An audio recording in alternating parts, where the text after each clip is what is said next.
Welcome back guys. நம்ம வந்து பார்த்தீங்கன்னா 12th ஹிஸ்ட்ரியில் வந்து 3 யூனிட் வந்து ஆல்ரெடி பார்த்தாச்சு. ஓகேங்களா, தெளிவாகவே பார்த்தாச்சு. இப்போ இன்னைக்கு பார்க்க போகிற டாபிக் அப்படிங்கிறது பார்த்தீங்கன்னாக்கா யூனிட் 4. ஓகேங்களா, ஸோ யூனிட் 4 அப்படிங்கிறத இன்னைக்கு வந்து பார்க்க போகிறோம்.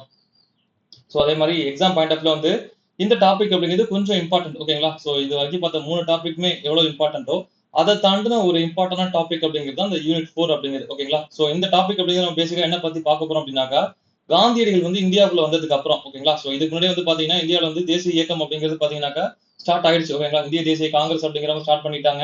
அதே மாதிரி மிதவாதிகள், தேசியவாதிகள் அவங்க ஒரு பக்கம் என்ன பண்ணிட்டாங்க அப்படின்னா அவங்க வந்து அவங்க விடுதலைக்கான போராட்டத்தை அப்படிங்கிறது ஸ்டார்ட் பண்ணிட்டாங்க. ஓகேங்களா, ஸோ இந்த டைம்லைன்ல தான் காந்தி அப்படிங்கிறவர். ஓகேங்களா, ஸோ 1915 வந்து பாத்தீங்கன்னாக்கா இந்தியாவுக்குள்ள வருவார். ஓகேங்களா, ஸோ அது வரைக்கும் எங்க போயிருப்பாரு அப்படின்னா சவுத் ஆப்பிரிக்காவுக்கு வந்து பாத்தீங்கன்னா போயிருப்பாரு. ஸோ வக்கீல் வேலைக்காக போயிருப்பாரு.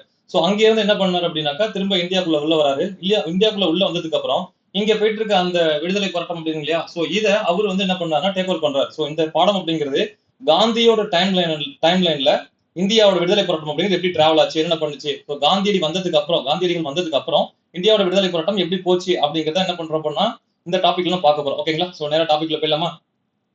ஸோ அந்த டாபிக் அப்படிங்கிறது கொஞ்சம் இம்பார்ட்டன்ட், டேட்டாஸ் அதிகமா இருக்கும். அதே மாதிரி எக்ஸாம் பாயிண்ட் ஆஃப் வியூல இது கொஞ்சம் இம்பார்ட்டன்டான டாபிக். ஓகேங்களா, ஸோ கொஞ்சம் நல்லா பார்த்துக்கலாம். ஸோ ஓகே, அறிமுகம். மோகன்தாஸ் கரம்சந்த் காந்தி. ஓகேங்களா, MK காந்தி நம்ம சொல்லுவோம். ஃபுல் நேம் வந்து மோகன்தாஸ் கரம்சந்த் காந்தி. ஓகேங்களா, 1869 கடற்கரை நகரமான போர்பந்தரில் பிறந்தார். ஓகே, காந்தி பிறந்தது வந்து போர்பந்தர்ல. அடுத்து 1915 அவர் இந்தியா திரும்பிய போது தென்னாப்பிரிக்காவின் இனவாத அரசு விதித்த சமத்துவம் இல்லாத நிலைமைகளுக்கு எதிரான காந்தியடிகள் போராட்டங்கள் ஒரு சாதனையாக இருந்தன. அப்போ நம்ம அங்க போய் பார்த்தோம், அங்க தென்னாப்பிரிக்கால வந்து பாத்தீங்கன்னா தலைவரி அப்படின்னு ஒண்ணு விதிச்சிருப்பாங்க. அது வந்து பாத்தீங்கன்னாக்கா சத்தியாகிரகத்தை முதல்ல வந்து தென்னாப்பிரிக்கால வந்து பாத்தீங்கன்னா யூஸ் பண்ணி பார்த்திருப்பாரு. ஓகேங்களா, சோ ஆல்ரெடியே வந்து சில போராட்டங்கள்லாம் ஈடுபட்டு அதுல சில வெற்றியும் பெற்றிருப்பாரு காந்தியடிகள். சோ அப்படியாப்பட்ட ஒரு நிலைமையில தான் என்ன பண்றாருன்னா அவர் இந்தியா வர்றாரு. ஓகேங்களா, சோ அதே மாதிரி காந்தியடிகள் பிறந்தது 1869 கொடுத்திருக்காங்க. இது ரொம்ப இம்பார்ட்டன்ட். ஓகேங்களா, 1869 இம்பார்ட்டன்ட். நம்ம நல்லா தெரியும் எப்ப பிறந்தார் அப்படின்னா அக்டோபர் 2 காந்தி ஜெயந்தின்னு சொல்லக்கூடிய அந்த நாள்ல தான் பிறந்திருப்பாரு. ஓகேங்களா, சோ எங்கன்னா போர்பந்தர் அப்படிங்கிற அந்த ஊர்ல என்ன பண்ணிருப்பாருன்னா பிறந்திருப்பாரு. அப்ப எப்ப ரிட்டர்ன் வராரு அப்படின்னா 1915 அப்படிங்கிற அந்த டேட்ல ரிட்டர்ன் வராரு. ஓகேங்களா, சோ இந்தியா திரும்புறாரு. அதே மாதிரி அவர் இந்தியா திரும்பின அந்த டே அப்படிங்கிறது ஜனவரி 9. ஓகேங்களா, சோ இந்த டே நம்ம வெளிநாடு வாழ் இந்திய தினம் நம்ம கொண்டாடிட்டு இருக்கோம் இன்னும். ஓகேங்களா, 2 வருஷம் ஒரு டைம் நம்ம செலிப்ரேட் பண்றோம். சரியா, ஓகே. அடுத்து இந்திய தேசிய சக்திகளுக்கு உதவ வேண்டும் என்று காந்தியடிகள் உறுதியாக விரும்பினார். அப்போ இந்தியாவில் என்ன பண்றாங்க அப்படின்னா விடுதலை போராட்டம் அப்படிங்கிறது ஆரம்பிச்சாச்சு. ஓகேங்களா, சோ அதை நம்ம ஹெல்ப் பண்ணணும் அப்படிங்கிற ஒரு தாட் இருக்கு அவருக்கு. ஓகேங்களா, சோ நம்ம வந்து என்ன பண்ணணும், ஹெல்ப் பண்ணணும் அப்படின்னு நினைக்கிறாரு. தென்னாப்பிரிக்காவில் இந்தியர்களுக்காக முன்னர் ஆதரவு திரட்டிய போது காங்கிரஸ் தலைவர்களுடன் அவர் தொடர்பில் இருந்ததால் காந்தியடிகளுக்கு இந்திய தலைவர்களுடன் தொடர்பு இருந்தது. அப்போ ஆல்ரெடியே அவர் சவுத் ஆப்பிரிக்காவில் வந்து பாத்தீங்கன்னா இந்தியர்களுக்காக போராடினப்பவே தமிழ்நாட்டுல இந்தியாவில இருந்த காங்கிரஸ் தலைவர் கூட என்ன பண்ணிருக்காருன்னா கொஞ்சம் டச்ல இருந்திருக்காரு. ஓகேங்களா, சோ அதனால அவர் திரும்ப இந்தியாவுக்குள்ள வரப்போ புதுசா இல்ல, ஆல்ரெடியே சில தலைவர் கூட என்ன இருக்கு அப்படின்னாக்கா அவருக்கு தொடர்புகள் அப்படின்றது இருக்குது. ஓகேவா, சோ அடுத்து கோபாலகிருஷ்ண கோகலே. இது ரொம்ப இம்பார்ட்டன்டான பர்சன் இவரு காந்தியோட வாழ்க்கையில. ஓகேங்களா, சோ நம்ம எக்ஸாம் பாயிண்ட் ஆஃப் வியூ ரொம்ப இம்பார்ட்டன்டான நபரு. செயல்பாடுகள் மற்றும் கொள்கைகளால் ஈர்க்கப்பட்டு அவரை தனது அரசியல் குருவாக அடையாளம் கண்டார். இது ரொம்ப ரொம்ப ரொம்ப இம்பார்ட்டன்ட் கொஸ்டின். கோபாலகிருஷ்ண கோகலே அப்படிங்கிறவர் தான் காந்தியோட அரசியல் குரு. ஓகேங்களா, சோ காந்தியோட அரசியல் குரு யாருன்னு கேட்டா திரு கோபாலகிருஷ்ண கோகலே அவர்கள். ஓகேங்களா, சோ ரொம்ப இம்பார்ட்டன்டான டாபிக் இது. சோ இம்பார்ட்டன்டான கொஸ்டின் கூட இது. அடுத்து இந்தியாவை விட்டு 20 ஆண்டுகள் வெளியே இருந்த காந்தியடிகள் கோகலேவின் அறிவுரை ஏற்று இந்தியா திரும்பியவுடன் நாட்டின் நிலைமையோடு தன்னை பொருத்திக் கொள்ளும் விதமாக நாடு முழுவதும் ஓராண்டு காலத்துக்கு பயணம் மேற்கொண்டார். அப்போ காந்தி கிட்டத்தட்ட பாத்தீங்கன்னாக்கா 93 அந்த காலகட்டங்கள்ல போயிருப்பாரு, சவுத் ஆப்பிரிக்கா போயிருப்பாரு. ஓகேங்களா, கிட்டத்தட்ட 1915 அப்படிங்கிற டைம்ல தான் இந்தியாவுக்குள்ள வராரு. கிட்டத்தட்ட பாத்தீங்கன்னாக்கா இவங்க சொல்ற மாதிரி கிட்டத்தட்ட 20 வருஷம் அப்படிங்கிறது காந்தி வந்து இந்தியாவில இல்ல. அப்போ இந்தியாவில என்ன என்ன பிரச்சனை போயிட்டு இருக்கு, இல்ல இந்திய மக்கள் எதை மாதிரியான துன்பங்கள் அனுபவிக்கிறாங்க அப்படிங்கிற மாதிரியான உனக்கு இந்த விஷயங்கள்லாம் தெரியாது. சோ அதனால என்ன பண்ணுங்க, ஒரு வருஷம் இந்தியாவோட மக்கள் எப்படி இருக்காங்க, நீங்க நீங்க போராட்டம் அப்படிங்கிறது எப்படி போயிட்டு இருக்குங்கிறது என்ன பண்ணுங்க, ஒரு சுற்றுப்பயணம் மாதிரி போய் தெரிஞ்சுக்கோங்க அப்படின்னு சொல்லிட்டு என்ன பண்றாருன்னா கோகலே சொல்றாரு. கோகலே சொல்றதுக்கு இணங்க என்ன பண்றாருன்னா ஒரு வருஷம், அதாவது உள்ள வந்ததுக்கு அப்புறம் ஒரு வருஷம் என்ன பண்றாருன்னா நம்மளோட நாட்டை சுற்றுப்பயணம் மேற்கொள்றாரு. எதுக்கு அப்படின்னா நாட்டோட மக்கள் எப்படி இருக்காங்க, போராட்டம் அப்படிங்கிறது எப்படி இருக்கு, எதனால எல்லாம் மக்கள் போராடுறாங்க, போராட்டம் அப்படிங்கிறது எந்த நிலைமையை நோக்கி போயிட்டு இருக்கு அப்படிங்கிற மாதிரி என்ன பண்றாரு தெரிஞ்சுக்கணும். அதே மாதிரி நம்மளை பத்தியும் என்ன பண்ணணும், மக்கள் தெரிஞ்சுக்கணும் அப்படிங்கிறத என்ன பண்றாருன்னா ஒரு சுற்றுப்பயணம் அப்படிங்கிறது போறாரு. ஓகேவா, சோ அதே மாதிரி அகமதாபாத்தில் சபர்மதி ஆசிரமத்தை நிறுவிய அவர் தன்னாட்சி இயக்கம் உள்ளிட்ட அரசியல் இயக்கங்களில் தீவிர பங்கேற்கவில்லை. அப்போ இது ரொம்ப ரொம்ப இம்பார்ட்டன்ட். எங்கன்னா அகமதாபாத்ல சமர்மதி அப்படிங்கிற இடத்துல ஒரு ஆசிரமத்தை உருவாக்கி இருப்பாரு. ஓகேங்களா, சோ இது ரொம்ப ரொம்ப ரொம்ப இம்பார்ட்டன்ட். இந்த ஆசிரமம் அப்படிங்கிறது ரொம்ப இம்பார்ட்டன்ட். ஓகேங்களா, அதே மாதிரி இந்த ஹோம் ரூல் இயக்கங்கள்லாம் வந்து தீவிரமா பங்கேற்கலாம்னு சொல்றாங்க. ஓகேங்களா, ஹோம் ரூல்ல தீவிரமா பங்கேற்கலன்னு சொல்றாங்க. ஓகே, ஜஸ்ட் ஒரு இன்ஃபர்மேஷனா தெரிஞ்சுக்கலாம். அடுத்து, தென்னாப்பிரிக்காவில் இருந்தபோது இனவாத அடிப்படையில் செயல்பட்ட உள்நாட்டு அரசுக்கு எதிராக சத்தியம், அகிம்சை ஆகியவற்றின் அடிப்படையிலான சத்தியாகிரக போராட்டத்தை படிப்படியாக உருவாக்கினார். அப்ப நம்ம பார்த்தோம் சத்தியாகிரகம் அப்படிங்கறத எங்க அவர் ஃபர்ஸ்ட் யூஸ் பண்ணி பார்த்திருப்பாரு அப்படின்னா சவுத் ஆப்பிரிக்காவில் என்ன பண்ணிருப்பாரு, தென்னாப்பிரிக்காவில் யூஸ் பண்ணி பார்த்திருப்பாரு. ஓகேங்களா. தீமை மற்றும் அநீதிக்கு எதிராக போராடிய போதிலும் ஒரு சத்தியாகிரகி தனது மனதில் அமைதியை நிலைநிறுத்துவதோடு தவறு செய்தவரை வெறுக்கக்கூடாது. ஓகேங்களா. சோ என்ன சொல்றாங்கன்னா, ஒரு சத்தியாகிரகி அப்படின்னா அமைதி அப்படிங்கிறது ரொம்ப இம்பார்ட்டன்ட். அதே மாதிரி தப்பு செஞ்சவங்க என்ன பண்ணக்கூடாது, வெறுக்கக்கூடாது. ஏன் வெறுத்தா என்ன ஆகும் அப்படின்னா, அவங்க மேல எந்த அளவுக்கு வெறுப்பு வருமோ நம்ம அந்த அளவுக்கு அவங்க வந்து கஷ்டப்படுத்தணும்னு நமக்கு தோணும். ஓகேங்களா. சோ அதுதான் சொல்றாரு. சோ அவங்களை வெறுக்கக்கூடாது அப்படின்னு சொல்றாரு. எதிர்ப்பின் பாதையில் ஒரு சத்தியாகிரகி சிரமங்களை ஏற்றுக்கொள்வார் மற்றும் அவரது நடவடிக்கையில் வெறுப்புணர்வுக்கு இடமில்லை. சோ அதான் அந்த வெறுப்புணர்வு அப்படிங்கிறது வரக்கூடாது. வெறுப்பு வந்தா என்ன பண்ணுவோம், நம்ம கோபமா நடந்துப்போம், அப்படின்னாக்கா வன்முறையில ஈடுபடுவோம்னு அவர் நினைக்கிறாரு. அகிம்சையும் உண்மையும் தைரியமானவர்கள் மற்றும் அச்சமற்றவர்களின் ஆயுதங்களாக விளங்கும். அப்போ இது அகிம்சை தைரியமா இருக்கு. அகிம்சையும் உண்மையும் யாரோடது அப்படின்னா தைரியமா இருக்கிறவங்களால மட்டும் என்ன பண்ண முடியும், அது அவங்களோட ஆயுதமா இருக்கும் அப்படின்னு சொல்றாரு. ஓகேங்களா. அவை கோழைகளின் ஆயுதங்கள் அல்ல. அப்ப கோழையா இருக்கிறவங்க என்ன பண்ணுவாங்க, அகிம்சை வழியில போகவும் மாட்டாங்க, உண்மையாவும் இருக்க மாட்டாங்கன்னு சொல்றாங்க. ஓகேங்களா. எண்ணப்போக்கு மற்றும் பழக்கம், நம்பிக்கை மற்றும் செயல்பாடுகளுக்கு இடையே காந்தியடிகளுக்கு எந்தவித வேறுபாடும் இல்லை. ஓகே, இது வந்து ஜஸ்ட் ஒரு இன்ட்ரோ மாதிரி தான் கொடுத்துருக்காங்க. ஓகேங்களா. சோ நம்ம இதுல முக்கியமானது பாத்தீங்கன்னா காந்தியோட அரசியல் குரு, காந்தி எப்ப இந்தியாவுக்குள்ள வந்தாரு, இந்த பாயிண்ட் ரொம்ப முக்கியம். அதே மாதிரி வந்து பாத்தீங்கன்னா அரசியல் குரு, அது ரொம்ப இம்பார்ட்டன்ட். சபர்மதி ஆசிரமம் கீழே பார்த்தோம் இல்லையா, அது ரொம்ப இம்பார்ட்டன்ட். ஓகேங்களா. சோ இதுதான் இதுல வந்து இம்பார்ட்டன்டான விஷயம் அப்படின்னாக்கா. மற்றபடி எக்ஸாம் பாயிண்ட் ஆஃப் வியூல சும்மா கதை மட்டும் கொடுத்துருக்காங்க, தெரிஞ்சுக்கலாம். ஓகேங்களா. அடுத்து நேரா இதுக்குள்ள போயிட, இதுக்கப்புறம் வந்து எல்லாமே இம்பார்ட்டன்டான கொஸ்டின்ஸ். நான் ஆல்ரெடி சொல்லியிருந்தேன் இல்லையா, இதுக்கான ஷார்ட்கட் வந்து முதல்ல இந்த 3 இயக்கங்கள் அப்படிங்கிறது கேட்பாங்க. ஓகேங்களா. அதை SAK சாக் அப்படின்னு ஞாபகம் வச்சுக்கலாம். ஓகேங்களா. சம்ரான், அகமதாபாத், அப்புறம் வந்து கேதா அப்படின்னு சொல்லிட்டு சொல்லுவாங்க. இதை வந்து ஆர்டர் படுத்த சொல்லி கேட்பாங்க. இந்த போராட்டங்களை வரிசைப்படுத்த சொல்லி கேட்பாங்க. ஓகேங்களா. சோ அதுல ஃபர்ஸ்ட் பார்க்க கூடாது நம்ம SAK அப்படிங்கிற ஷார்ட்கட். எஸ் அப்படின்னா வந்து சம்ரான் இயக்கம். ஓகேங்களா. சோ ஃபர்ஸ்ட் அவர் உள்ள வந்ததுக்கு அப்புறம் ஒரு ஒரு ஒரு வருஷம் அப்படிங்கிறது சுற்றுப்பயணம் போறாரு. ஓகேங்களா. நல்லா ஞாபகம் வச்சுக்கோங்க. 1915 இந்தியா வராரு. 1916 ஃபுல்லா என்ன பண்றாருன்னா ஒரு சுற்றுப்பயணம் அப்படிங்கிறது போறாரு. ஓகேங்களா. சோ அவரோட போராட்டம் அப்படி எங்க ஸ்டார்ட் ஆகுது ஃபர்ஸ்ட் அப்படின்னா 1917. இந்த 17 அப்படிங்கிறத நம்ம பார்க்க போறோம். ஓகேங்களா. சம்ரானில் இருந்த விவசாயிகளின் வேண்டுகோளை ஏற்று இந்திய மக்களை ஒன்றிணைக்கும் முதல் முயற்சியை காந்தியடிகள் மேற்கொண்டார். சம்ரான் அப்படின்னா சம்ரான்ல இருந்த விவசாயிகள் என்ன கேக்குறாங்கன்னா, காந்தியடி என்ன பண்றாங்க கேக்குறாங்க. அந்த காந்தியடி வந்து என்ன பண்ணணும், நீங்க வந்து எங்க போராட்டத்துக்கு என்ன பண்ணுங்க, மக்களை ஒருங்கிணைச்சு என்ன பண்ணுங்க, எங்களுக்கு வந்து ஹெல்ப் பண்ணுங்க அப்படின்னு கேக்குறாங்க. சோ என்ன பண்றாருன்னா, அவர் போராட்டத்தை துவங்கும் முன் நிலைமை குறித்து விரிவாக ஆராய்ந்தார். பீகாரின் சம்ரான் மாவட்டத்தில் இருந்த கர்நிலச்சாய விவசாயிகள் ஐரோப்பிய வர்த்தகரால் பெரிதும் ஏமாற்றப்பட்டனர். இது எங்க இருக்கு சம்ரான் அப்படின்னா பீகார்ல இருக்கு. இது இம்பார்ட்டன்டான டேட்டா. சோ கேட்கறதுக்கு வாய்ப்பு இருக்கு. இன்கேஸ் உங்களை கூற்றுல கேட்டாங்க அப்படின்னாக்கா இந்த பீகாரை மாத்திட்டு வங்காளம் இல்ல வேற ஏதாவது ஊர் கேட்கறதுக்கு வாய்ப்பு இருக்கு. சரியா. சோ பீகாரின் சம்ரான் மாவட்டத்துல தான் என்ன நடந்திருக்கு அப்படின்னா கருநீலச்சாயம்னு சொல்லுவாங்க. அதாவது இண்டிகோ அப்படின்னு சொல்லுவாங்க. இண்டிகோ அப்படிங்கிறது ஒரு பயிர். ஓகேங்களா. நம்ம தேயிலை மாதிரி அது ஒரு பயிர். விவசாயிகள் ஐரோப்பிய வகைகளை பெரிதும் ஏமாற்றப்படுறாங்க. அப்போ அவங்க என்ன பண்றாங்கன்னா, நம்ம 10th படிக்கிறப்ப பார்த்தோம், காந்திய காலங்களில் பார்த்தோம். சோ இந்த டாபிக் அப்படிங்கிறது கொஞ்சம் டெப்தாவே பார்த்தோம். என்ன இண்டியோனா என்னன்னு பார்த்தோம், அவங்க என்ன பண்ணாங்க அப்படிங்கிறது பார்த்தோம். ஓகேங்களா. சோ அதுதான் இங்கேயும் கொடுத்திருக்காங்க. அவரிடம் இருந்த 20 3 பங்கு நிலத்தில் விவசாயிகள் கருநில சாயத்தை கட்டாயம் விளைவிக்க வேண்டும். அப்போ அப்படின்னா 20 ஏக்கர் நிலம் இருக்கு அப்படின்னா 3 ஏக்கர் என்ன பண்ணும், நீங்க கட்டாயமா கருநில சாயத்தை என்ன பண்ணும், இண்டிகோ பயிர் அப்படிங்கிறத நீங்க பயிரிட்டே ஆகணும் அப்படின்னு சொல்லிட்டு என்ன பண்றாங்க, இந்த ஐரோப்பிய வர்த்தகர்கள் வந்து என்ன பண்றாங்க, அவங்கள கட்டாயப்படுத்துறாங்க. சரிங்களா. அதனையும் வர்த்தகர்கள் நிர்ணயிக்கும் விலைக்கே விற்க வேண்டும். சரி, ஓகே, நான் வந்து 3 பங்கு நிலத்துல பயிரிடுறேன், அது நல்ல விலைக்கு போச்சு, என்ன பண்றேன், நான் 20 பங்கு நிலத்துலயுமே கூட நான் அதை பயிரிடுவேன். பட் ஆனா நான் 3 பங்கு நிலத்துல பயிரிடணும்னு எனக்கு கட்டாயப்படுத்துறீங்க. சரி, அதுவே தப்பு தான். பட் இருந்தாலும் அதுல எனக்கு நல்ல நன்மை கிடைக்குதான்னு கேட்டீங்கன்னா அதுவும் கிடையாது. அதை நீங்க எவ்வளவு விலைக்கு எடுத்துக்கிறீங்களோ என்ன பண்ணும், அது அந்த விலைக்கு நான் கொடுக்கணும்னு சொல்றாங்க. சரிங்களா. சோ அதான் சொல்றாங்க, அவங்க என்ன நிர்ணயிக்கிறாங்களோ அந்த விலைக்கு தான் நம்ம என்ன பண்ணது கொடுக்கணும்னு சொல்றாங்க. அப்போ விலை அப்படிங்கிறது அவங்க நிர்ணயிக்குதான். அது நமக்கு லாபமாவும் வரலாம், நஷ்டமாவும் போகலாம். அதிகமா இது நஷ்டத்துல தான் போய் முடிஞ்சிருக்கு. சரியா. இந்த கட்டமைப்பு விவசாயிகளை சுரண்டியதோடு அவர்களை வறுமையின் பிடியில் சிக்க வைத்தது. சோ இதெல்லாம் பார்த்தோம் நம்ம அந்த 10thலயே பார்த்தோம். அதெல்லாம் கொஞ்சம் டெப்தாவே கொடுத்திருந்தாங்க. அப்போ இந்த கருநில சாயத்தை பயிரிடுறாங்க. பயிரத்துக்காக ஒரு அமௌண்ட் முன்கூட்டியே வாங்குறாங்க. அந்த அமௌண்ட் அப்படிங்கிறது பாத்தீங்கன்னா விளைச்சல் அவங்க விற்கிறது மூலியமா அது கிடைக்கணும். பட் ஆனா அது கிடைக்கல. சோ என்ன பண்றாங்க, அந்த கடனை அவங்களால திருப்பி கொடுக்க முடியல. சோ திரும்பவும் அவங்க மேல என்ன பண்றாங்க, ஒரு ஒப்பந்தத்தை போடுறாங்க. நீங்க திரும்பவும் என்ன பண்ணணும், இண்டிகோ பயிரிடணும்னு சொல்லிட்டு. சோ இப்படி ஒரு சர்க்குலேஷன்ல அவங்க என்ன பண்றாங்கன்னா வறுமையிலேயே தான் வச்சிருக்காங்க. ஓகேங்களா. சோ அடுத்து ராஜேந்திர பிரசாத். ஓகேங்களா. இதுக்கப்புறம் சில நபர்கள் வராங்க பாருங்க. ராஜேந்திர பிரசாத், மஜாருல் ஹக், ஆச்சாரியா கிருபாலினி, மகாதேவ தேசாய் போன்ற உள்ளூர் தலைவர்களுடன் காந்தியடிகள் விரிவான விசாரணையை மேற்கொண்டார். ஃபர்ஸ்ட் காந்தி என்ன பண்றாருன்னா இன்வெஸ்டிகேட் பண்றாரு. என்ன பிரச்சனை, என்ன போயிட்டு இருக்கு, என்னெல்லாம் வந்து பண்றாங்க அப்படின்ற கேட்கிறாரு. ஓகேவா. அடுத்து உடனடியாக அந்த மாவட்டத்தை விட்டு வெளியேற வேண்டும் என்று பிரிட்டிஷ் அதிகாரிகள் காந்தியடிக்கு உத்தரவிட்டனர். அப்போ ஒரு பெரிய ஆள் அப்படிங்கிறவர் உள்ள வராரு. ஓகேங்களா? சோ என்ன பண்றாங்க, மக்கள் யாரையோ ஒருத்தவங்க கூப்பிடுறாங்க. அவர் உள்ள வராரு. பட் அவர் இன்னும் ஒண்ணும் பண்ண ஆரம்பிக்கல. பட் உள்ள வந்திருக்காரு. உள்ள வந்தோனயுமே சரி ஏதோ ஒரு பிரச்சனை ஆக போகுதுன்னு நமக்கு தெரிஞ்சுது. சோ தெரிஞ்ச உடனே என்ன சொல்றாங்க அப்படின்னா, காந்தி வந்து என்ன பண்றாங்க, நீங்க அந்த மாவட்டத்த விட்டு நீங்க சீக்கிரமா வெளியேறணும். நீங்க எதுக்கு அங்க இருக்கீங்க அப்படிங்கிற மாரி உத்தரவு போடுறாங்க. ஓகேவா? அடுத்து. ஆனால் காந்தியடிகள் மறுத்த காரணம் சரி ஓகே. அதனால் வெளியேற மறுத்த காந்தியடிகள் இந்த உத்தரவு நியாயமற்றது என்று மாவட்ட நிர்வாகத்திடம் வலியுறுத்தி உத்தரவை மீறுவதன் மூலம் ஏற்படும் விளைவுகளை சந்திக்கப் போவதாகவும் கூறினார்.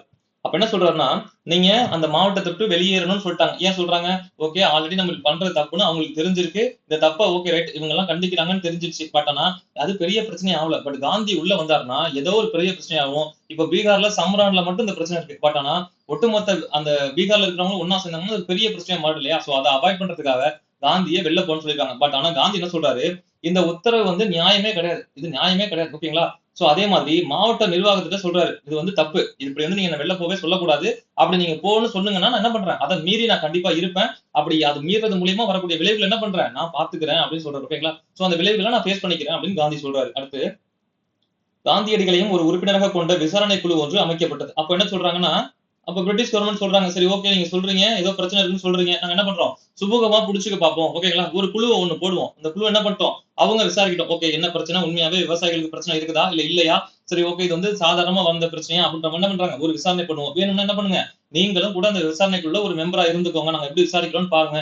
மக்கள் என்ன சொல்றாங்கன்னு பாருங்க. இதுல ஒரு முடிவு எடுக்கலாம் அப்படின்னு சொல்லிட்டு என்ன பண்றாங்க?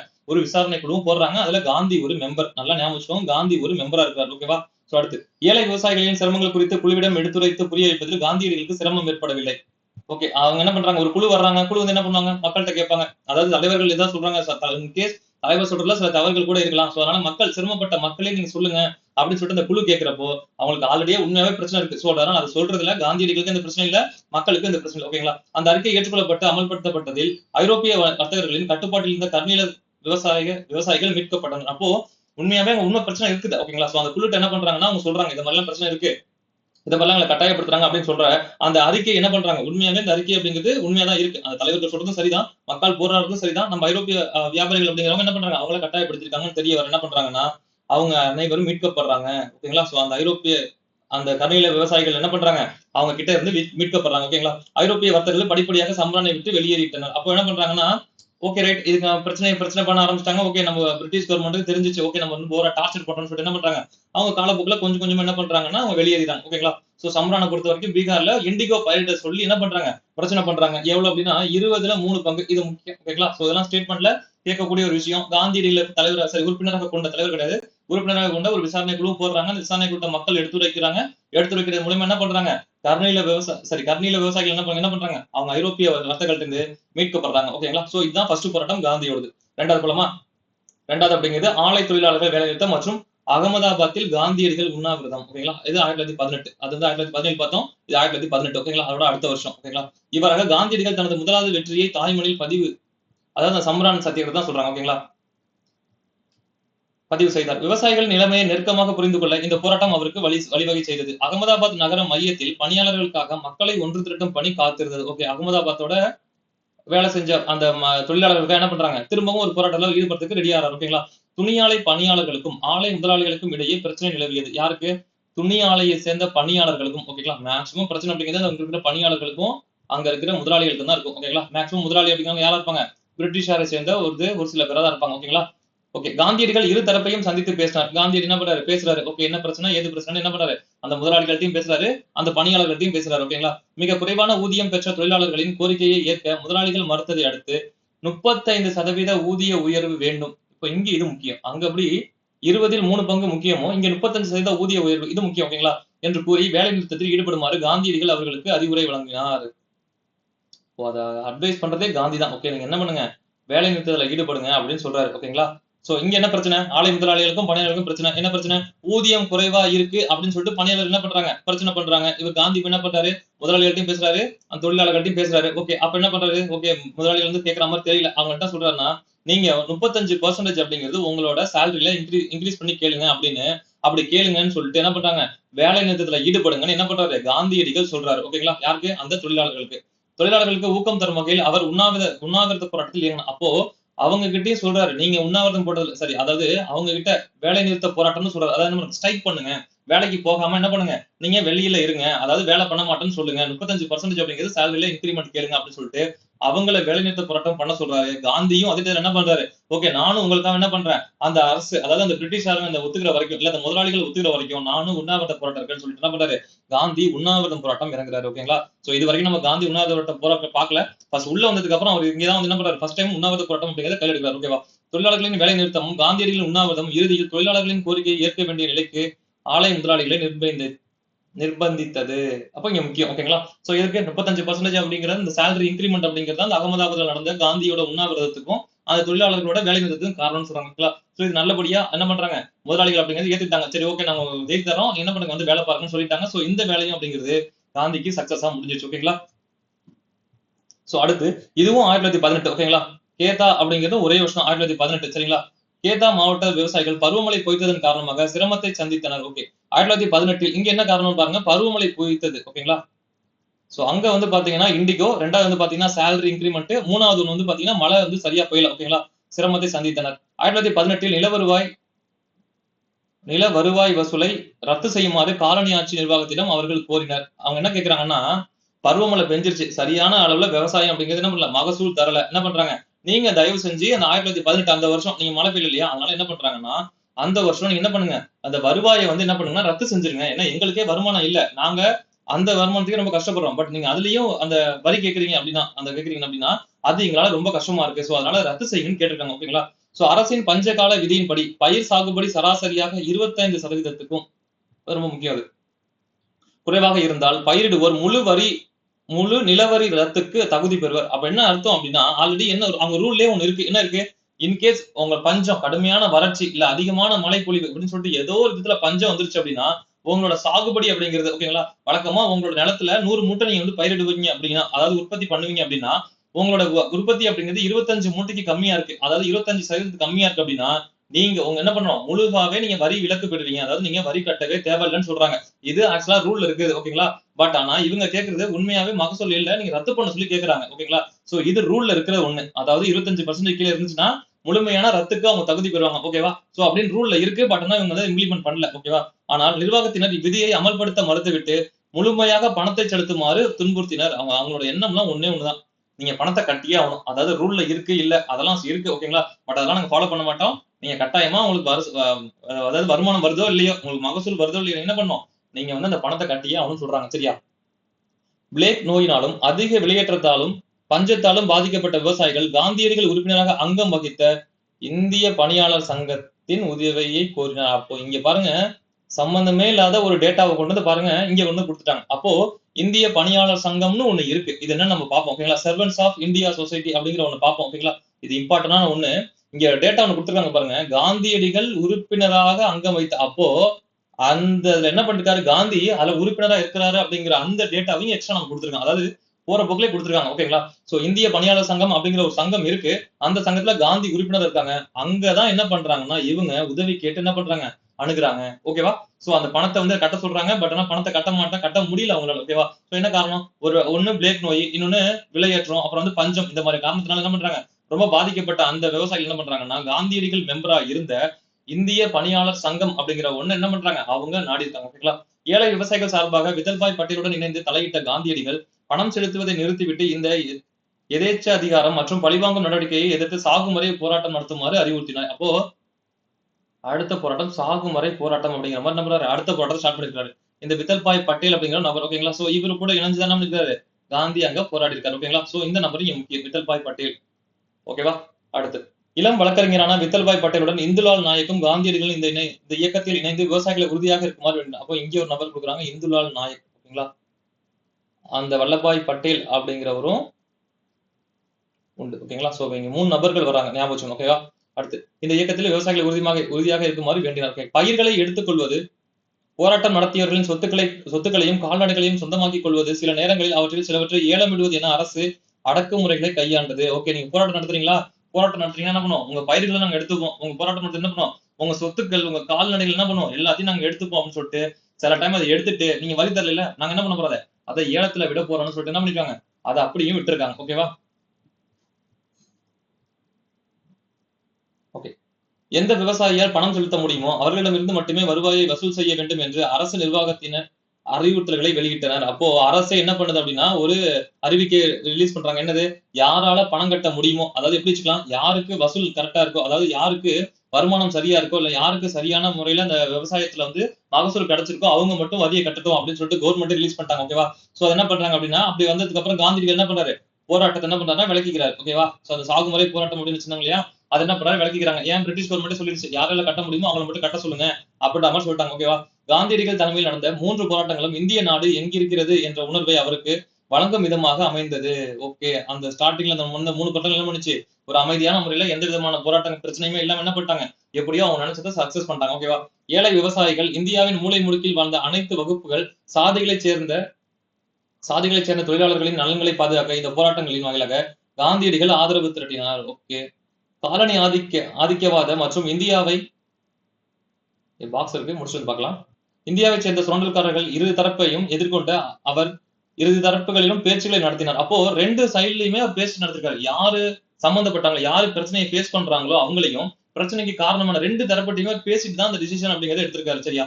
அவர்கள் இரு தரப்புகளிலும் பேச்சுக்களை நடத்தினார். ஒடுக்கப்பட்டவர்களை ஒன்று திரட்டி அவர்களின் தலைவராகவும், அதே நேரத்தில் ஒடுக்கும் நபர்களுடன் பேச்சுவார்த்தை நடத்தும் திறனும் பெற்று ஒரு தலைவராக அவர் தன்னை நிலைநிறுத்திக் கொண்டார். அப்போ பாருங்க, ஒடுக்கப்பட்டவர்கள் அப்படின்னா பாதிப்பு அடையக்கூடியவர்கள், ஒடுக்குபவர்கள் அப்படின்னா ஒடுக்கும் நபர்கள் அப்படின்னா அந்த பாதிப்புக்கு ஏதோ ஒரு இதுல காரணமானவங்கன்னு அர்த்தம். ஓகேவா? அவங்க ஒடுக்கப்படுபவர்கள், அதாவது அதை ஃபேஸ் பண்ணக்கூடியவங்க, இது அதை பண்ணக்கூடியவங்க. ஓகேங்களா? அதை செய்யக்கூடியவங்க 2 பேர்ட்டையுமே பேசக்கூடிய ஒரு திறமை அப்படிங்கிறது இருக்கு. ஓகேங்களா? சோ அதுதான் ஒரு தலைவராக நிப்பாட்டி இருக்கு அப்படின்னு கூட சொல்றாங்க. சரியா? அவரை மக்களிடம் தலைவராகவும் மகாத்மாவாகவும் இந்த பண்புகள் நிலைநிறுத்தின. அப்போ வெறும் மக்கள்கிட்ட மட்டும் கேட்டு அவங்க பேச்சை கேட்டு ஒரு போராட்டத்துல இறங்கல. இல்ல, முதலாளிகள் சொல்றதை கேட்டு தொழிலாளர்களுக்கு என்ன பண்றாரு? அவரு தொழிலாளர்கிட்டயும் போய் பேசல. பட் 2 பக்கத்துலயுமே என்ன இருக்கு அப்படின்னு என்ன பண்றாருன்னா, அவரு நடுநிலைமையா பேசியிருக்காரு. சரியா? அடுத்து இங்க ஒரு பாக்ஸ் இருக்கு, பாக்ஸ் பார்த்து போயிடுவோம்.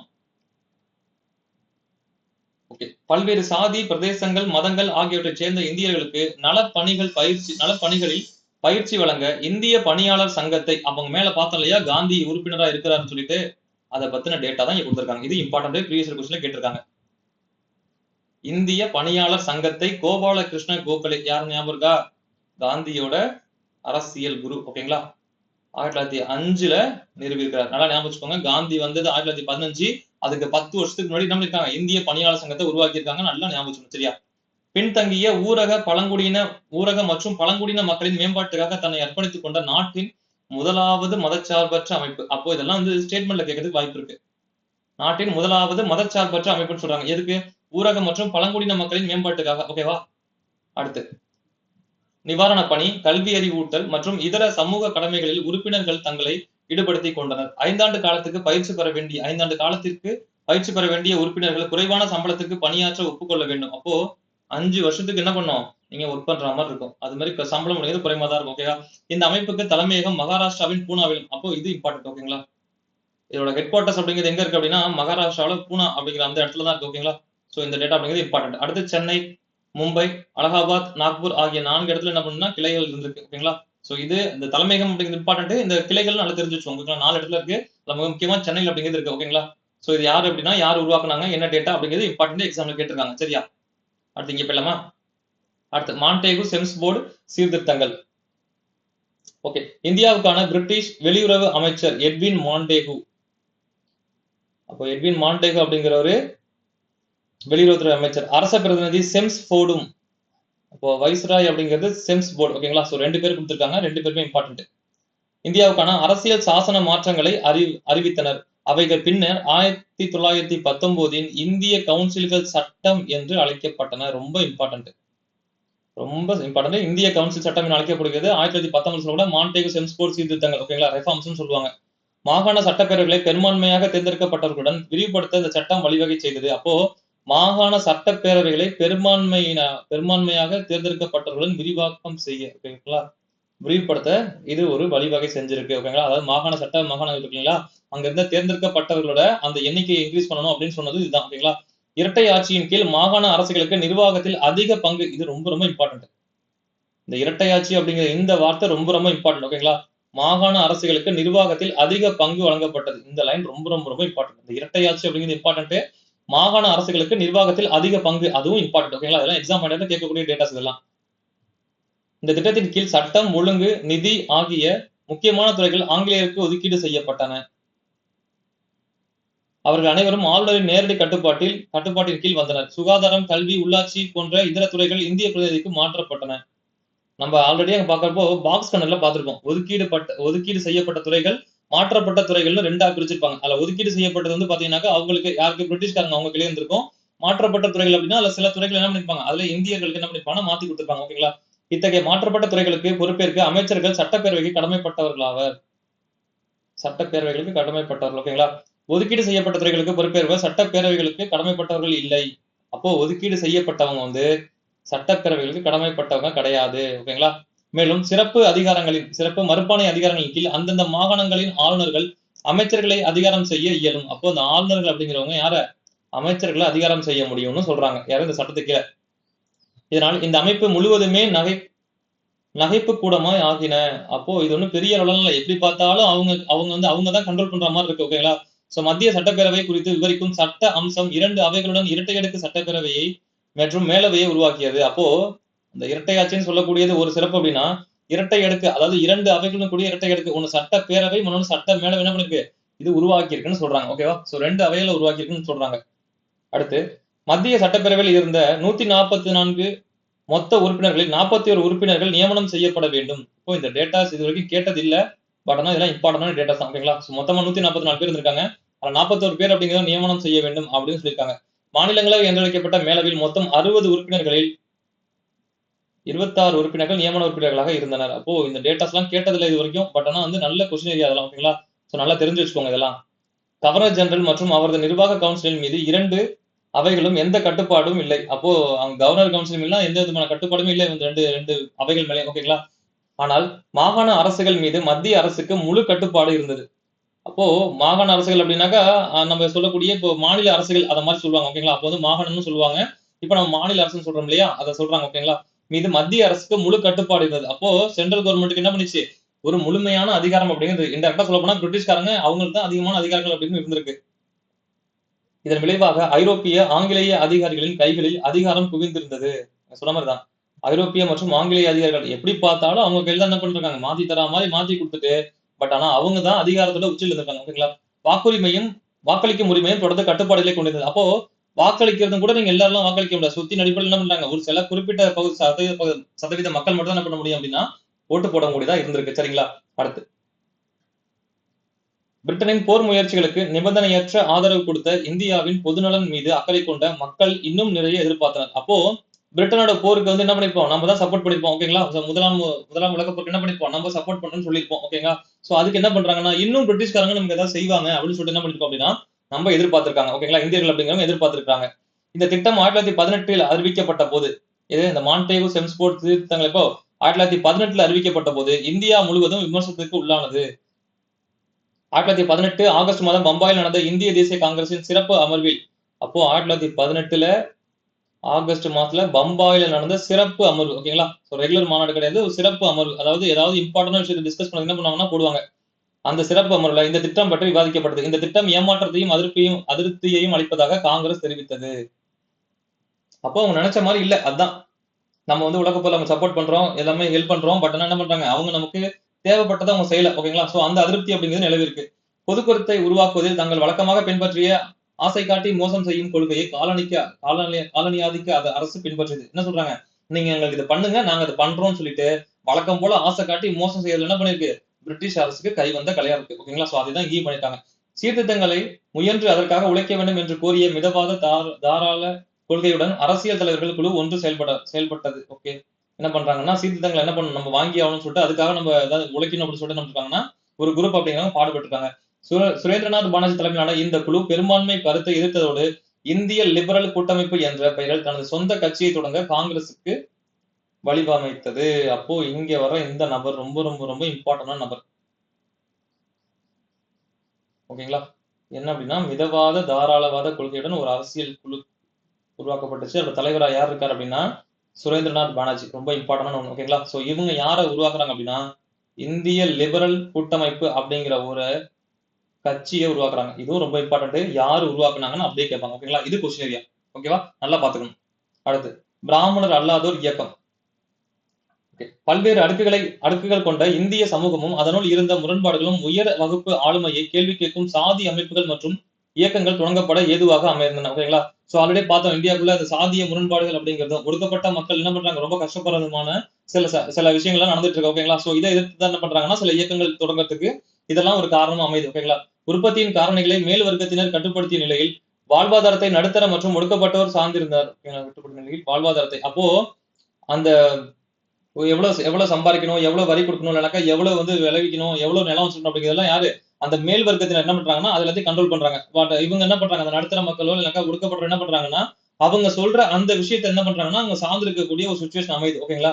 சோ 19ஆம் நூற்றாண்டின் சமூக மற்றும் சமய சீர்திருத்த இயக்கங்களை ஆளுமைப்படுத்திய மற்றும் இணைந்து செயல்பட தாராளமயமாக்கலும் மனிதாபிமானமும் சமூகத்தை பாதித்ததோடு அதனை சற்று திருப்பி போட்டது. ஓகேங்களா? சோ அந்த நிலைமை அப்படிங்கிறது கொஞ்சம் மோசமா தான் இருந்திருக்கு 19ஆம் நூற்றாண்டுல. ஓகேங்களா? சோ அதே மாதிரி இந்த சமூக சீர்திருத்த இயக்கங்கள் என்ன பண்ணுச்சு அப்படின்னா அதை கொஞ்சம் கேள்விக்குள்ளாயிருக்கு. ஓகேங்களா? சோ இதை மாதிரி பண்ணக்கூடாது, இது மாதிரியான சில விஷயங்கள் நடக்கவே கூடாது. என்ன பண்றாங்க, அதுக்கு சில தலைவர்கள் என்ன பண்றாங்கன்னா சப்போர்ட்டும் பண்றாங்க. ஓகேங்களா? சோ 19ஆம் நூற்றாண்டின் கடைசி 25 ஆண்டுகளில் இந்த விழிப்புணர்வுக்கான அறிவுகள் ஏற்கனவே தென்பட ஆரம்பித்தன. ஆல்ரெடி சில தலைவர்கள் அப்படிங்கிற என்ன பண்றாங்க, இந்த சமூக சமய சீர்திருத்த இயக்கங்கள் பத்தி நம்ம 19ஆம் நூற்றாண்டு அப்படிங்கிற மாதிரி டாபிக்ல பார்த்தோம். எங்கன்னா 10th 5th யூனிட் பார்க்கலாம். ஓகேங்களா? 10th 5வது யூனிட் அப்படிங்கிறது இந்த டாபிக் பத்தி தான் அப்படியே. ஓகேங்களா? சோ அதான் இங்க கொடுத்திருக்காங்க. வங்காளத்திலும் இந்தியாவின் கிழக்கு பகுதியிலும் தொடங்கப்பட்ட நாமசூத்ர இயக்கம். இந்த இயக்கங்கள்லாம் ரொம்ப இம்பார்ட்டன்ட். ஓகேங்களா? சோ நம்ம ஐஎன்எம் கிளாஸ் போறப்ப நம்ம இதோட வருஷம், இதை யார் உருவாக்குனாங்க அப்படிங்கிற டேட்டா தான் நான் அங்க தரேன். ஓகேங்களா? சோ இங்க நம்ம என்னன்னு மட்டும் பாத்துக்கலாம். கிழக்கு பகுதிகள், இந்தியாவின் கிழக்கு பகுதி. ஓகேங்களா? இதை ஞாபகம் எங்கன்னா நாமசூத்ரா இயக்கம். இதெல்லாம் என்னன்னா அந்த ஒடுக்கப்பட்ட மக்களுக்காக உருவாக்கப்பட்ட சில இயக்கங்கள். ஓகேங்களா? இந்தியாவின் வடமேற்கு பகுதி தொடங்கப்பட்ட ஆதி தர்ம இயக்கம். இதெல்லாம் ரொம்ப ரொம்ப ரொம்ப இம்பார்ட்டன்ட். ஓகேங்களா? மேற்கு இந்தியாவில் சத்திய சோதக் இயக்கம். இது ரொம்ப ரொம்ப இம்பார்ட்டன்ட். தென்னிந்தியாவின் திராவிட இயக்கங்கள் நூற்றாண்டின் திருப்பத்தில் தங்களை குரல்களை எழுப்பின. ஓகேங்களா? இதெல்லாம் ஸ்டார்டிங்லேயே என்ன பண்ணிருப்பாங்க, உருவாக்கி கொஞ்சம் அவங்களுக்கு சார்பான சில விஷயங்கள் என்ன பண்ணிருப்பாங்க, பேச ஆரம்பிச்சிருப்பாங்க. பிராமணர் அல்லாத தலைவர்களால் நடத்தப்பட்ட இந்த இயக்கங்கள் பிராமணர்கள் மற்றும் இதர உயர் வகுப்பினரின் மேன்மை குறித்து கேள்வி எழுப்பின. ஓகேங்களா? இவங்க எல்லாமே இந்த பிராமணர் ஆதிக்கம் அப்படிங்கிற அந்த விஷயத்தை என்ன பண்ணிருப்பாங்க, எதிர்த்து கேள்வி அப்படிங்கிறத கேட்டிருப்பாங்க. சரியா? சோ இந்த இயக்கங்கள் அப்படிலாம் நம்ம டெப்தா பார்ப்போம். எங்கன்னா நம்ம ஐஎன்எம் கிளாஸ் ஸ்டார்ட் பண்றப்போ பேசிக்ல இருந்து இதுதான் ஸ்டார்ட் பண்ணுவோம். ஓகேங்களா? சோ அந்த இயக்கங்கள் எப்படி ஆரம்பிச்சாங்க, அந்த இயக்கங்கள் எங்க போய் முடிஞ்சது, இந்திய தேசிய இயக்கத்துல போய் முடிஞ்சது சொல்லிட்டு இந்த மாதிரியான விஷயங்கள் நம்ம பார்ப்போங்க நிறைய. ஓகேவா? சோ அங்க தென்னிந்தியா பகுதி மட்டும் பார்க்கலாம், வட இந்திய பகுதியில எங்கெங்கெல்லாம் என்னென்ன இயக்கங்கள் ஸ்டார்ட் பண்ணாங்கன்னு சொல்லிட்டு அங்க டெப்தா பார்க்கலாம். ஓகேவா? சோ அடுத்து இங்க ஜஸ்ட் அந்த இன்ஃபர்மேஷன் மட்டும் தெரிஞ்சுக்கலாம். அப்படியாப்பட்ட ஒரு ஆள் தான் இங்க கொடுத்திருக்காங்க, ஜோதிராவ் பூலே அப்படின்னு சொல்லிட்டு. அதாவது இந்த பிராமண ஆதிக்கத்தை எதிர்த்து கேள்வி கேட்ட சில இயக்கங்கள் மேல கொடுத்திருக்காங்க. அந்த இயக்கத்தின் கூட சம்பந்தப்பட்ட சில தலைவர்கள் என்ன பண்றாங்கன்னா இங்க கொடுத்திருக்காங்க. ஓகேங்களா? சோ அதுல முதல் ஆள் அப்படிங்கிறது ஜோதிராவ் பூலே. ஓகேங்களா? சோ அவர் 1872ஆம் ஆண்டு ஜோதிராவ் பூலேவின் புத்தகம் குலாம்கிரி. ரொம்ப ரொம்ப ரொம்ப இம்பார்ட்டன்டான புக் இது. ஓகேங்களா? குலாம்கிரி என்ற தலைப்பில் முதலில் வெளிவந்தது. ரொம்ப ரொம்ப ரொம்ப ரொம்ப இம்பார்ட்டன்டான டேட்டா அது டிஎன்பிஎஸ்சியை பொறுத்த வரைக்கும். ஓகேங்களா? அவரது அமைப்பு சத்திய சோதக் சமாஜ். இதுவும் ரொம்ப ரொம்ப இம்பார்ட்டன்டான விஷயங்கள் இதெல்லாம். அவரோட புத்தகம் குலாம்கிரி இம்பார்ட்டன்ட். அவரோட அமைப்பு சத்திய சோதக் சமாஜ் அப்படிங்கிற இந்த அமைப்பு ரொம்ப இம்பார்ட்டன்ட். ஓகேங்களா? இது ரெண்டுமே ஜோதிராவ் பூலே வருது. பிராமணியத்தின் கொடுங்கோல் மற்றும் சுரண்டல் ஆகியவற்றிலிருந்து ஒடுக்கப்பட்ட சாதியினரை விடுவிப்பதற்காக அவசியத்தை அடிக்கோட்டி காட்டிட்டது எது, அவரோட இயக்கமும் அந்த புத்தகமும். ஓகேங்களா? சோ இதை கூற்றுக்காரணத்துல கேட்கறதுக்கு வாய்ப்பு இருக்கு, நல்லா தெரிஞ்சுக்கோங்க. கொடுங்கோல், பிராமணியத்தின் கொடுங்கோல், அப்புறம் சுரண்டல். ஓகேங்களா? இந்த ரெண்டுத்துல இருந்துமே ஒடுக்கப்பட்ட அந்த வகுப்பை சேர்ந்த, ஓகேங்களா, அந்த சாதியினரே சொல்லிருக்காங்க, ஒடுக்கப்பட்ட அந்த வகுப்பினை சேர்ந்த மக்களை விடுவிக்கிறது என்ன பண்றது, அவரோட அவசியம்னு சொல்லிட்டு என்ன பண்ணிருக்காங்கன்னா அதை அண்டர்லைன் பண்ணி காட்டிருக்காங்க. ஓகேங்களா? சோ அடுத்து காலனித்துவ நிர்வாகிகள் மற்றும் கல்வி நிறுவனங்கள் ஆகியவை மறைமுகமாக இப்போக்கை ஊக்குவித்தன. அப்போ அங்க இருக்கிற பிரிட்டிஷாருக்கு சேர்ந்த நிர்வாகிகளா இருக்கட்டும், இல்லைனாக்கா எஜுகேஷனல் இன்ஸ்டியூட், இது எல்லாமே என்ன பண்ணிருக்குன்னா இதை இன்டைரக்டா சப்போர்ட் பண்ணிருக்கு. ஓகேங்களா? காலனித்துவ காலத்தில் இந்நாட்டு மக்களுக்கு என அறிமுகப்படுத்த அனைத்து புதிய வாய்ப்புகளிலும் பிராமணிய ஆதிக்கம் அதிகரிக்க தொடங்கிய போது காலனிய அரசாங்கம் 10 ஆண்டு மக்கள் தொகை கணக்கெடுப்பு அறிக்கையை வெளியிட தொடங்கியது. அப்போ பிரிட்டிஷ்காரங்க ஆட்சியில என்னென்னலாம் நல்லது செய்யணும்னு நினைச்சு பண்றாங்களோ, ஓகேங்களா, சோ என்னென்னலாம் வேலை வாய்ப்போ இல்ல ஏதோ ஒண்ணு கொடுக்குறாங்களோ அது எல்லாமே பிராமணர்களோட கையில தான் போய் என்ன பண்ணிருக்கு, சேர்ந்திருக்குன்னு சொல்றாங்க. ஓகேவா? அப்புறம் இதே டைம்ல என்ன இருக்கு அப்படின்னா 10 ஆண்டுக்கு ஒரு டைம் என்ன பண்ணுவாங்கன்னா பாப்புலேஷன் அப்படிங்கிறது ரிலீஸ் பண்ணுவாங்க. ஓகேங்களா? சோ 1872 அப்படிங்கிறதெல்லாம் ஃபர்ஸ்ட் சென்சஸ் அப்படிங்கிறது எடுத்திருப்பாங்க. ஆனா முழுமையான மக்கள் தொகை அப்படிங்கிறது, சரியான மக்கள் தொகை அப்படிங்கிறது 10 ஆண்டுக்கு ஒரு டைம் எடுக்கணும் அப்படின்னு ஆரம்பிச்சதெல்லாம் 1881. ஓகேங்களா? சோ இங்க என்ன 10 ஆண்டுக்கு ஒரு முறை அப்படிங்கிறது நம்ம பாப்புலேஷன் சரி சென்சஸ் அப்படிங்கிறது நம்ம எடுக்க ஆரம்பிச்சிருவோம். ஓகேங்களா? சோ இந்த சென்சஸ் ரிலீஸ் ஆனதுக்கு அப்புறம் ஒரு விஷயம் தெரிய ஆரம்பிக்குது. என்ன தெரிய வருது அப்படின்னா இந்த அறிக்கையில் சாதிகள் வகைப்படுத்தப்பட்டன. ஓகேங்களா? சோ இந்த அறிக்கையில் அப்படிங்கிறது சாதிகள் அப்படிங்கிறது வகைப்படுத்துறாங்க. உள்ளூர் பொது கருத்தினால் அங்கீகரிக்கப்பட்ட சமூக முன்னுரிமையின் அடிப்படையில் சாதிகளை வகைப்படுத்தி மக்கள் தொகை கணக்கெடுப்பு குறிப்பிட்ட போது சாதிகளுக்கு இடையேயான மோதல்கள் எழுந்தன. அப்போ சாதிகளை வச்சு அங்க வகைப்படுத்துறப்போ என்ன ஆச்சு அப்படின்னா, அது சாதிய மோதல்கள் என்ன பண்ணிருக்கு? வழிவகுத்திருக்குன்னு சொல்றாங்க. உரிமை கோரல்களும் அவற்றை எதிர்த்து உரிமையோடு மறுப்பதும் என இந்த அமைப்புகளின் தலைவர்கள் தாங்கள் முக்கியத்துவம் பெறுவதற்காக போராட துவங்கினர். ஓகேங்களா? சோ அப்ப என்ன பண்றாங்கன்னா, சில பேர் உரிமையை கேட்கறாங்க. சில பேர் என்ன பண்றாங்க? உரிமையை மறுக்கிறாங்க. இந்த 2 அமைப்புகளும் என்ன பண்றாங்கன்னா, போராட்டத்துக்கு ஸ்டார்ட் பண்றாங்க. பல புதிய அமைப்புகளையும் தொடங்கினர். ஓகே. இந்த அரசியல் அதே மாரி நிறைய புதிய அமைப்புகளையும் அவங்க தொடங்குறாங்க. ஓகேவா? இந்த முயற்சிகளுக்கு அப்போது உருவாகிய அரசியல் சூழ்நிலை மேலும் உதவியாக இருந்தது. சோ அந்த அரசியல் சூழ்நிலை கீழ சொல்றாங்க. ஓகேவா? சமூக அடையாளத்தை பெறுவதற்கு தங்கள் சாதிகளை போராட்டத்துக்கு ஒருங்கிணைக்க வேண்டும் என்று சாதிகளின் முன்னணி தலைவர்கள் உணர்ந்தனர். அப்போ போராட்டம் பண்ணணும் அப்படின்னா நம்ம சாதியை தான் முன்னாடி கொண்டுட்டு வரணும்னு சொல்லி என்ன பண்றாங்க? தங்களோட சாதியின் அடிப்படையில என்ன பண்றாங்கன்னா போராடணும்னு ஸ்டார்ட் பண்றாங்க. ஓகேவா? அங்கீகாரத்தை எதிர்த்து அவர்கள் பலர் ஆண்டுகள் செல்ல செல்ல அவர்கள் சாதி சார்ந்த மாணவர்கள் கல்வி பெறவும் கல்வி பெற்ற இளைஞர்கள் வேலைவாய்ப்புகளை பெறவும் உதவினர். அப்போ அந்த சாதியினை சேர்ந்த மாணவர்கள் கல்வி வாங்குறதுக்கும் இல்ல கல்வி சார்ந்த வேலைவாய்ப்புகள் பெறதுக்கு என்ன பண்றாங்கன்னா அவங்க ஹெல்ப் பண்ணிருக்காங்க. இதனிடையே வாக்குரிமை அரசியல் 1880களில் அறிமுகம் செய்யப்பட்டு இது போன்ற அமைப்புகளின் இடத்தை அவை நிரப்பின. அப்போ வாக்குரிமை அரசியல் அப்படிங்கிறது 1880 அந்த காலகட்டங்கள்ல வந்திருக்கு. ஓகேங்களா? சோ என்ன பண்ணிருக்கு அப்படின்னா இவங்க இந்த போராட்டம் கொண்டுட்டு வராங்க இல்லையா? சோ இதை வந்து என்ன பண்ணிருக்கு அப்படின்னா வந்து ஃபில் பண்றதுக்கு ட்ரை பண்ணிருக்கு. ஓகேவா? சாதி விழிப்புணர்வு சாதி ஒற்றுமை என்ற பெயரில் சமூக பொருளாதார பதற்றங்களின் வெளிப்பாடாக இவற்றின் முடிவுகள் அமைந்தன. அப்போ நல்ல விஷயத்துக்காக இவங்க போராட்டத்துக்கு ஸ்டார்ட் பண்ணாங்க. ஓகேங்களா? சோ இன்கேஸ் ஒடுக்கப்பட்ட மக்கள் தலைவரா வந்து நம்ம ஒடுக்கப்பட்ட மக்கள் எல்லாம் பாடுபடும் சொல்லிட்டு ஸ்டார்ட் பண்றாங்க. அதுவும் நல்ல விஷயத்துக்காக ஸ்டார்ட் பண்றாங்க. சரியா? சோ நமக்கான என்ன தேவையோ நம்ம போராடுவோம்னு சொல்லிட்டு அவங்க ஆரம்பிச்சது. பின்னாட்கள் என்ன பண்ணா அந்த இனவாத மோதல் மதவாத மோதல் அப்படிங்கிற மாதிரி அந்த சாதி விழிப்புணர்வு அப்படிங்கிறது சாதி ஒற்றுமை அப்படின்னு ஆரம்பிச்சது சமூக பொருளாதார பதற்றங்களின் வெளிப்பாடாக வந்து முடிஞ்சிச்சுன்னு சொல்றாங்க. ஓகேவா? சோ ஒரு விழிப்புணர்வு மாதிரி ஸ்டார்ட் பண்ணது ஒரு தப்பான இது போய் நோக்கத்துல போய் என்ன பண்ணிடுச்சு முடிஞ்சிச்சுன்னு சொல்றாங்க. பிராமண அல்லாதோர் இயக்கங்களில் இருந்து 2 போக்குகள் வெளியாகின. ஓகே 2 போக்கு வந்திருக்குன்னு சொல்றாங்க. என்ன சொல்றாங்கன்னா கீழ்நிலை சாதிகளுக்கு சமஸ்கிருதத்தை சொல்லிக் கொடுப்பது. ஒண்ணு கீழ இருக்கிறவங்களுக்கு சமஸ்கிருதத்தை சொல்லிக் கொடுக்கிறது. ஓகேங்களா? மற்றொன்று அந்த காலகட்டத்தில் தீவிரமாக இருந்த ஏழைகளுக்கு ஆதரவாகவோ அல்லது முற்போக்கு தொழிலாளர் மற்றும் விவசாயிகளுக்கு ஆதரவான இயக்கங்கள் ஆகியன செயல்பட்டன. அப்போ ஏழைகளுக்கு ஆதரவாகவோ அல்லது முற்போக்கு தொழிலாளர் மற்றும் விவசாயிகளுக்கு ஆதரவாக இயக்கங்கள் ஆகியன செயல்பட்டன. ஓகேங்களா? 2 விஷயம் நடந்துட்டு இருந்திருக்கு சொல்றாங்க. வடக்கு மற்றும் கிழக்கு வடக்கு மற்றும் கிழக்கு சாதி இயக்கங்கள் பெரும்பாலும் சமஸ்கிருதம் சார்ந்தும் மேற்கத்திய மற்றும் தெற்கத்திய இயக்கங்கள் பிளவுபட்டு அப்போது வளர்ந்து வந்த தேசியவாத மற்றும் திராவிட இடதுசாரி இயக்கங்களை சேர்த்து கொண்டன. இது எக்ஸாம் பாயிண்ட் ஆஃப் வியூல அவ்வளவு இம்பார்ட்டன்ட் கிடையாது. பட் அதுதான் தெரிஞ்சு வச்சுக்கோங்க. ஓகேங்களா? ஆனால் அனைத்து இயக்கங்களுமே பிராமண ஆதிக்கம் என்று குறிப்பிட்டு அதனை எதிர்த்து கடுமையாக விமர்சனம் செய்தன. தங்கள் அமைப்புகள் மூலம் நீதி வேண்டி அரசிடம் கோரிக்கை வைத்தன. பம்பாய் மற்றும் மதராஸ் மாகாணங்களில் அரசு சேவைகள் மற்றும் பொது கலாச்சாரம் சார்ந்த துறைகளில் பிராமணர்கள் தெளிவாக ஆதிக்கம் செலுத்தியதன் விளைவு பிராமணர் அல்லாதோரின் அரசியலுக்கு வழிவகுத்தது. இந்த டேட்டா இடம் இம்பார்ட்டன்ட். பம்பாய் மதராஸ் மாகாணங்களில் இருந்த அரசு சேவைகள் அப்படி மத்த எல்லா விஷயத்திலையும் யாரு வந்து டாமினேட் பண்ணிருக்காங்கன்னா பிராமணர்கள் டாமினேட் பண்ணிருக்காங்க. ஓகேங்களா? இந்த விஷயம் தெளிவா தெரிய ஆரம்பிக்குது. இது தெரிய ஆரம்பிச்சதுனால என்ன நடக்குது அப்படின்னா பிராமணர் அல்லாதோர் அப்படிங்கிறவங்க அவங்களுக்காக என்ன பண்ணும் ஒரு போராட்டம் அப்படிங்கிறது என்ன ஆகுதுன்னா ஸ்டார்ட் ஆக வழிவகுக்குது. ஓகேங்களா? சோ என்னன்னு புரியுதா? சோ பம்பாயிலையும் மதராஸ்லயும் இருக்கிற நிறைய வேலைகள்லயும் சரி நிறைய விஷயங்களையும் சரி நிறைய நிர்வாக தந்திரத்துல தலைவர்கள் போஸ்ட் எல்லாருமே யார் இருக்காங்க அப்படின்னா பிராமணர்கள் அப்படிங்கிறது இருக்கிறாங்க. ஓகேங்களா? சோ அப்படி பிராமணர்கள் எல்லாருமே எல்லா இடத்துலயுமே ஆதிக்கம் செலுத்துறதுனால பிராமணர் அல்லாதவரும் என்ன பண்ணும் நல்ல இடத்துக்கு வரணும் நல்ல நிலைமைக்கு வரணும். அந்த பிராமணர்கள் அப்படிங்கிறவங்க நம்மள வந்து என்ன பண்றாங்க முன்னேற விடாம வச்சிருக்காங்க அப்படிங்கிற அந்த வெளிப்பாடு தான் என்ன பண்ணுனா பிராமணர் அல்லாதோர் இயக்கங்கள். ஓகேங்களா? சோ அவங்க அந்த இயக்கங்கள் தோன்றதுக்கு இது வந்து வழிவகுத்திருக்கு. ஓகேவா? அடுத்து தெற்கில் இந்த இயக்கத்தின் வடிவமைப்பு சற்று வித்தியாசமாக இருந்தது. தெற்குனா நம்மளதான் சொல்றாங்க. ஓகேங்களா? மதராஸ் மாகாணத்தை தான் சொல்றாங்க. பிராமணர்கள் ஆதிக்கத்திற்கு அதிக காரணம் அவர்கள் வெறும் 3.2% மட்டுமே மக்கள் தொகையில் இடம்பெற்றிருந்தாலும் இந்த டேட்டா ரொம்ப இம்பார்ட்டன்ட். நல்லா தெரிஞ்சுக்கணும். ஓகேங்களா? அவர்கள் 72% பட்டதாரிகளாக இருந்தனர். அப்போ வெறும் 3.2% மட்டும்தான் அவங்க பாப்புலேஷன்ல இருக்காங்க. ஓகேங்களா? சோ நம்மளோட சென்சஸ் அப்படிங்கிறதுல 3.2% மட்டும் தான் அவங்க இருக்காங்க. பட் ஆனா கல்வி அறிவுல 72% கிட்டத்தட்ட பாருங்க முக்கால்வாசி பகுதி பட்டதாரிகள் அப்படிங்கிறது அவங்களதான் இருக்காங்க. ஓகேங்களா? சோ பிராமணர் அல்லாதோர் சாதிகளைச் சேர்ந்த கல்வி கற்ற மற்றும் வர்த்தக சமூக உறுப்பினர்களின் சவால்களை அவர்கள் சந்திக்க நேர்ந்தது.